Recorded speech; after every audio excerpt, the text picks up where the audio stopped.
grass. Oh, dami yung grass. Yan. Paborito yan na ikutan ng ating mga Rowan, especially XP. Speaking of the XP, susugod agad dito kay Lansu. Grabe naman yung Inferno Pursuit with the Dark Wave. Atake pa rin dito. Makakasurvive nga ba? Oo. Kaso nga lang, follow-up here for Kaloy and as well as yung continuous na aggression for Lord JM.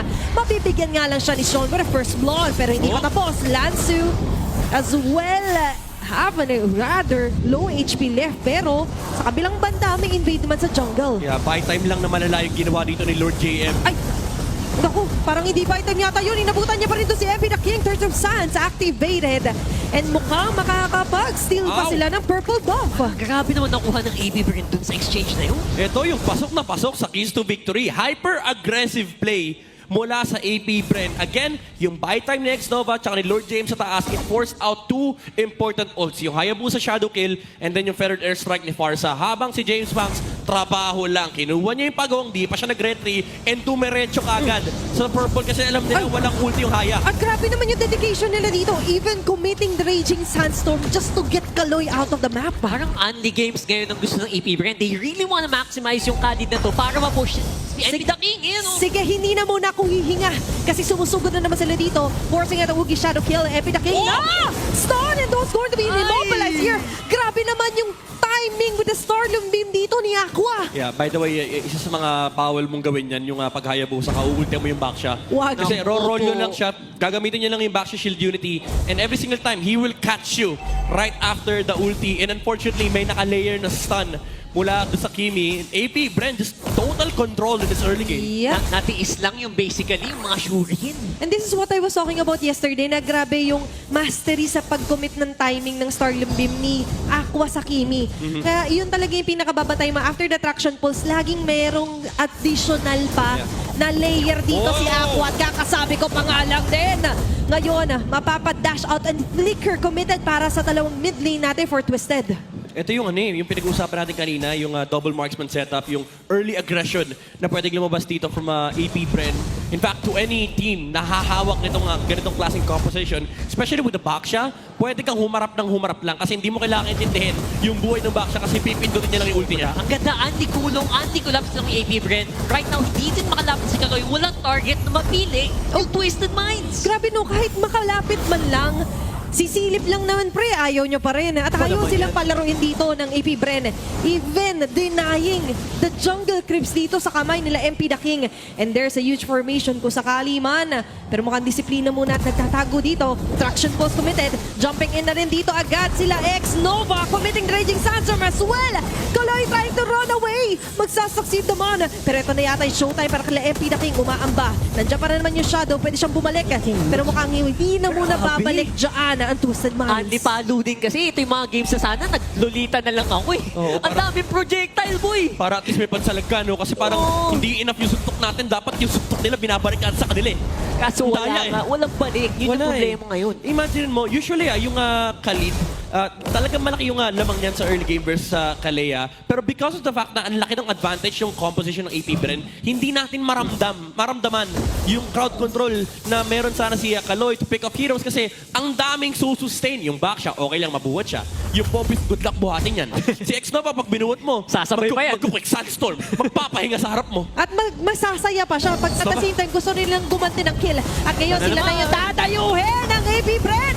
Lazo tanking all of the damages. Andiyan ang grab-grab. Kaso kinakapitan niya ngayon ay medyo delikado. Nakapokus sa kanya mga barel at gatilyo na magagaling dito kay Shizu. There's no way out. Na-layer pa yung immobilize. And that's going to be a kill para kay Shizu. Pero may sa kabilang side ng mapa, tapos sinisilip niya yung kabila. No? Pero ngayon masisilip din si MP the King. Binato ng gulong.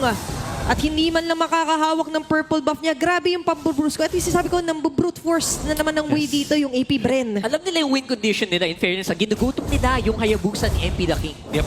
Kailangan eh. Ito yung strike ng lineup nila and ito yung requirement sa ganitong klaseng composition. Kasi if hindi nila ipe-pressure itong Twisted Minds, libre yung magiging farm ng 1-1 at ng Hayabusa. Ngayon, yung Twisted Minds, kailangan nilang mamigay ng resource sa 1-1 and magsasuffer talaga si MP the King. Kaya ngayon, nararamdaman din nila yung suffer. Pagdating sa damage, instant na naman ang pick-off. Kaso nga lang, hindi yata enough. Yung magiging damage na may babitaw dito na Twisted Minds. Minsan nga lang ay medyo madadali ka at hindi yung minsan ay nagiging madalas para sa Twisted Minds. Nosha and Lansu down. Gaano ba kadalas ang minsan? Wala naman. dito. Wala.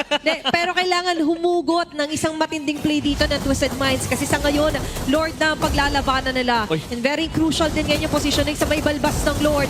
Papasok si James Pass, madadala na naman si Lanzo, yung frontliner ngayon ng Twisted Minds. Medyo naiipit sa sitwasyon, pero mas maiipit pa na si Lord JM. Mahuli na sa wakas dito nila Kaloy. Inilala yung pilit dito ni Lanzo sa Lex Nova, pero yung mga bala na magagaling kay Shizu ay natama pa rin. Sean, humahabol. Pero speaking of habol, hahabol dito sila James Pass. Lasso is down. There's going to be a shutdown kill here para kay Sean, pero makakalipan mo na Oh my God! Dito si Nosha! It's set on Nosha na naman! Nakawala ang mga dapat makawala para sa Twisted Minds at wala nang kawala pa si James Banks! Oh my goodness, Sean! Was well falling down! That's going to be... So now, AP Brent, kayo na. Mag-anti-collapse pa ulit tayo? Anti-gulong na ba tayo? Or will they go another route? I think kailangan nilang mas maging kumalmado. So far, Sion is doing as much as he can on the force. Warning shot eh. Grabe no, naglagay agad ng linya hanggang dyan lang kayo. Do not cross. Beware. Caution. Tumawid si Shizu eh. Isang Sabi- step pa lang eh. Oh, tumawid si Shizu, sabi ni Sean, Oy! Bawal yan! Bawal yan! Psst! Hanggang dyan ka lang. Yan eh, pinituan. Pero ngayon, nasisimula na agad. Lanzo agad, matatagal ang EV Brand. Magsasucceed yata sila sa pagtake para makakaligtas. Sapat yung magiging stack ni Nosha para makapag-crosswalk na. Pero abutan nga ba? Hindi. Raging Sandstorm na kumita dito. There's going to be a Tsunami Slap counterplay para dito kay Kaloy. James Flash committing the retry as well. Pero makakaligtas. Going for the shadow kill doon sa pinakalikod si MP the King. Kaso kapalit ito ang buhay ni Nosha. Sila live and kicking din si Lord JM na maglilipat pa ng targeting on to Kaloy. That's going to be a 2-for-1. At babalik pa ba dito sila MP the King? Mukhang hindi. Ay, hindi. Oo pala. May balikan niya pa rin. Kaso, it's going to be a shutdown para kay Lord JM. Natukso! Natukso si MP the King and hindi umabot si Sean. Walang jungler ngayon ng Twisted Minds. AP Bren. Now, they jumped onto Lanzo by the way kanina sa glue. Hindi naka-flicker out si Lanzo kasi I hit cooldown pa nung time na yon. Yun yung naging go signal for AP Bren. Even though nakaharap na magandang kill, na magandang opening si MP the King, buhay pa kasi yung mga damage nila sa AP Bren. Yung tukso talaga kailangan layuan mo siya eh. Kaso sa ngayon, matutokso rin si Kaloy. Tsunami Slamin. Lasso in the net saan pabubura. Dahil sa mga bullets na na-deliver na naman dito ni Shizu. Going for the double kill. Ang bilis na naman ng takedown dito ng AP Bren plus sa Lord under their hands. Mga micro-error talaga. Doon tayo nadadali sa puntong ito. No? MP! Hindi sapat. Kalahati! Almost! Kalahati na sa orange buff! Nangalahati nga. Literal. Grabe yung laban, 6v5! Sabi ni Epit, magkala ko ba kakampi kita? Kaso ngayon kampi-kampi na ng AP Bren. Tanggal na si MP the King. Dalawa. Matita na para dumepensa. Buhay na rin naman si Kaloy. Ex-Nova. Medyo nagdadasal lang dito with a quick Sun Guard. Target ay Winter Crown activated with a cross of down. Enough pa rin naman. Para makapatay ng isa. Hahabol yata din sila Nosha and even Kaloy. Moving forward the surge of light. Yata yung magiging regen and damage. Stay dito. Sean as well is still alive. At ngayon, sila Shizu napapaligiran na. Naiimmortality man siya.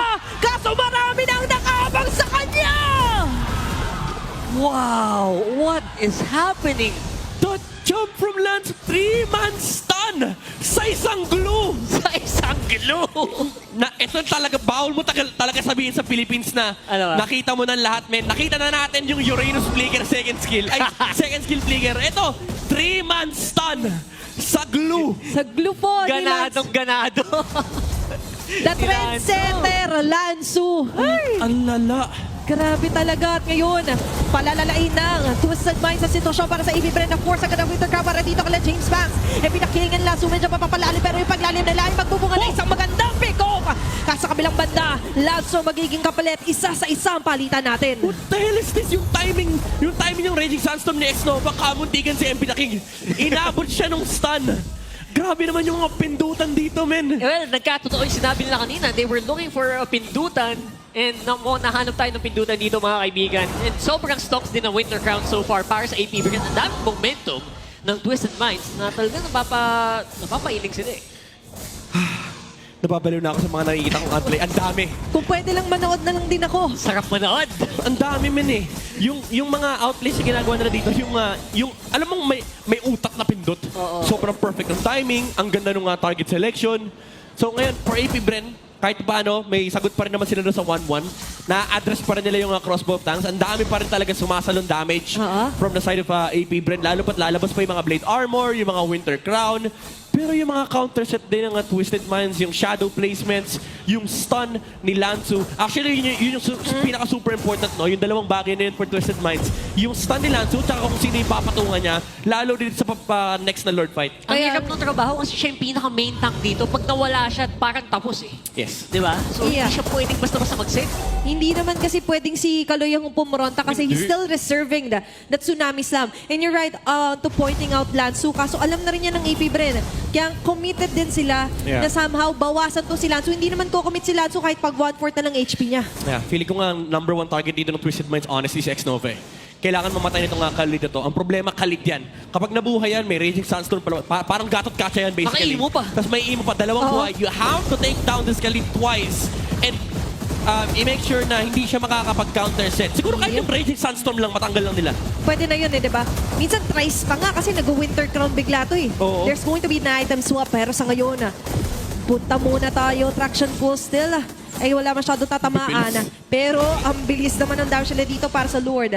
Maaring bitawan, ni-reset muna ito. Pero maganda yung positioning dito nila Lanzu and Sean. Hindi na kasi James Banks ngayon ay medyo worry para bang may nararamdaman siyang kakaiba doon sa may bigote ng Grabe. Lord. Hindi Forward talaga to nila forward. bibitawan itong posisyon na ito. Ganun position ni Sean dito. Again, that's a very, anong tawag doon? Grabe to. Napakatapang na posisyon para sa isang mid laner. Tingnan mo si X-Nova.